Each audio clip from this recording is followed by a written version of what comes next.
ये सभी कमजोर वर्गों को लेकर चल रही है, खासतौर पर पिछड़े दलित और मुसलमान को, जो अभी तक सियासत से उपेक्षित है, वंचित है। और हम लगातार उस पर कार्य कर रहे हैं। और अभी हम सभी ने मिलकर के एक यूनाइटेड डेमोक्रेटिक अलायंस भी बनाया है, जिसमें राष्ट्रीय उलमा काउंसिल है। जिन मुद्दों को लेकर के शामिल हुए, भारतीय जनता पार्टी ने उन मुद्दों को नजरअंदाज करना शुरू कर दिया। वही लड़ाई डॉक्टर साहब भी लड़ रहे हैं, वही लड़ाई कुशवाहा साहब लड़ रहे हैं, वही लड़ाई सभी लोग लड़ रहे हैं। लेकिन लड़ाई जब सत्ता में जाकर के लड़नी होती है, जहां मुख्य चौखट, सदन का मुख्य चौखट होता है, जहां से समाज के लिए कानून बनते हैं, वहां ये खामोश रहते हैं। वहां अपने जिस दल के साथ रहते हैं उस दल के हिसाब से काम करते हैं, वहां बोल नहीं पाते हैं। माननीय ओम प्रकाश राजभर जी सामाजिक न्याय समिति की रिपोर्ट लागू कराना चाहते थे, जिसमें तमाम अति पिछड़ी जातियां थी, जिन जातियों के बेटा बेटी आज तक सिपाही, दरोगा, बाबू, चपरासी, लेखपाल, तहसीलदार, DM, SDM, doctor, master, engineer, collector नहीं बन पाए, उनको आरक्षण दिलाकर 27% का जो विभाजन। लेकिन अभी डॉक्टर साहब के पास आता हूं। डॉक्टर अयूब, आप बहुत अच्छे सर्जन माने जाते हैं, आपने तो वर्ल्ड रिकॉर्ड भी बनाया है। लिवर जो शरीर का बड़ा मुख्य भाग होता है, उसके कमाल के सर्जन हैं डॉक्टर साहब। लेकिन ये सर्जरी उस मामले में क्यों नहीं आगे बढ़ा पाई? लिवर पार्टी का क्यों हाजमा ठीक नहीं रख पाई कि आपके साथ लोग जुड़ते जाएं और कारवा बनता जाए? हम बिल्कुल ठीक कहा आपने। वो 2012 में हमने दिखाई है, सर्जरी की है, और आज़ादी के बाद से ऐसा कोई दल नहीं रहा है जो अकेले चुनाव लड़ करके पहले चुनाव में ही 4 सीट जीती हो। ये पीस पार्टी ने किया हुआ है। और बढ़ना बिगड़ना तो बहुत सरकारें बिगड़ जाती हैं, चली जाती हैं। ऐसी कोई पार्टी नहीं है कि जो टूटी ना हो, बनी ना हो। आज जो सत्ता में है वो भी बहुत बार टूटी है। तो टूटना बनना तो ये तो बना रहता है, मगर जो पीस पार्टी का कार्यक्रम है, जो पीस पार्टी की नीतियां हैं, जो समाज के सभी कमजोर वर्गों को लेकर चल रही है, खासतौर पर पिछड़े दलित और मुसलमान को, जो अभी तक सियासत से उपेक्षित है, वंचित है। और हम लगातार उस पर कार्य कर रहे हैं। और अभी हम सभी ने मिलकर के एक यूनाइटेड डेमोक्रेटिक अलायंस भी बनाया है, जिसमें राष्ट्रीय उलमा काउंसिल है, जिसमें किसान पार्टी है और कौमी किसान पार्टी है। ये सब 2-3 पार्टियां मिलकर के चंद्रशेखर पहले सोच रहे थे कि उनकी समाजवादी पार्टी के साथ बात बन जाए, वो फिर उनका दर्द भी छलका और उन्होंने कहा बस छोटा भाई ही कह दें, हम साथ में आ जाएंगे। ये टीवी 9 भारतवर्ष के साथ बातचीत में एक्सक्लूसिव उनके तो आंसू तक निकल आए थे। अब उसके बाद मैं ये समझना चाह रहा हूं, जैसे कुशवाहा सर से भी मैंने ये पूछा था कि बाद में फिर चलो जो मिला, जो भी प्यार से मिला, हम उसी के बाद में होलिये वाली बात होती है क्या?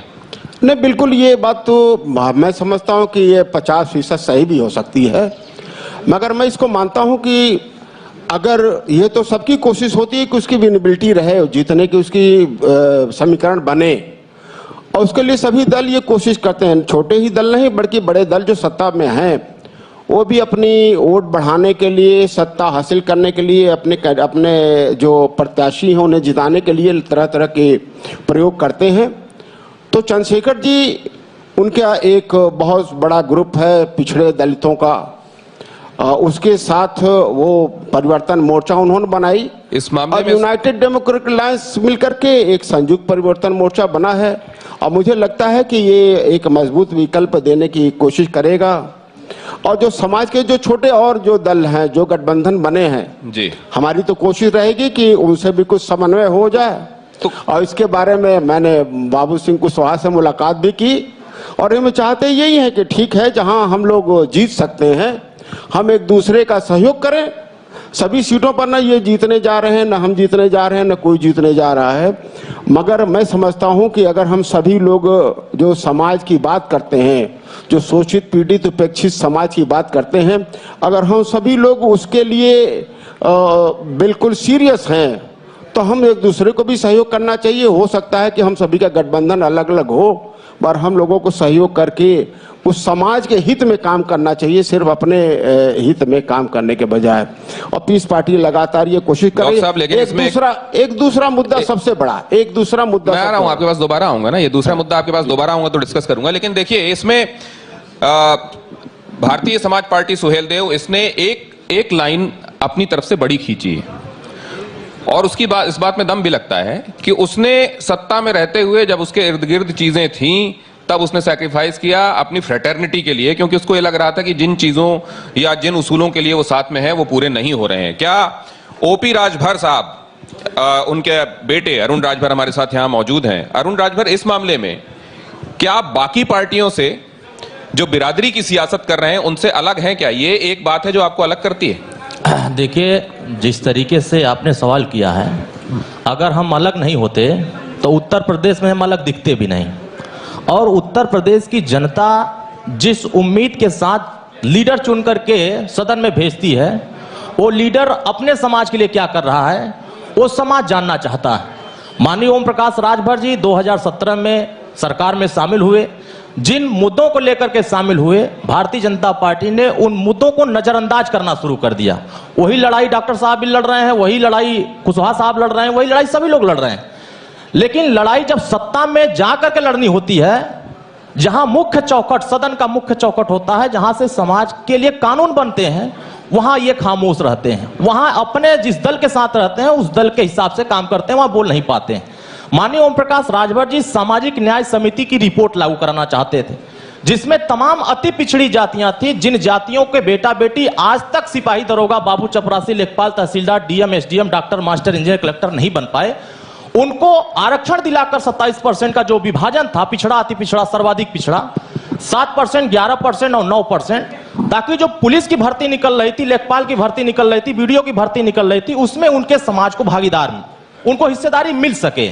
लेकिन भारतीय जनता पार्टी ने यह काम करने से नजरअंदाज कर दिया, यह कह करके कि ये बहुत कम आबादी के लोग हैं, ये तो बिकाऊ लोग हैं, इनको हम पैसे से और दारू से खरीद लेंगे, आपका आरक्षण देने से कोई मतलब नहीं होगा। हमने जगाना शुरू किया, हमने तमाम उन अति पिछड़े समाज के लोगों को जगाने का कोशिश किया कि जागो, अपने अधिकार के प्रति सोचो। लेकिन एक बात ये बताइए अरुण भाई कि आपकी अभी बंद कमरों में मीटिंगें क्यों होती हैं भारतीय जनता पार्टी के नेताओं के साथ, ज्वाइनिंग कमेटी के नेताओं के साथ?